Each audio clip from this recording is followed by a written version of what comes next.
السلام عليكم ورحمة الله وبركاته. أهلا بكم متابعينا الكرام، متابعي قناة جدول كورة.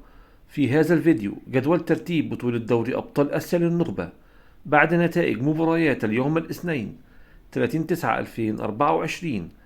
وفي البداية لا تنسى الاشتراك في القناة والإعجاب بالفيديو ليصلك كل جديد. وأسفرت مباريات اليوم عن النتائج التالية: فوز النصر على الريان بهدفين مقابل هدف، وفوز السد على استقلال طهران بهدفين مقابل لا شيء، وتعادل برسبوليس وبختكور بهدف لكل فريق، وفوز الأهلي على الوصل بهدفين مقابل لا شيء.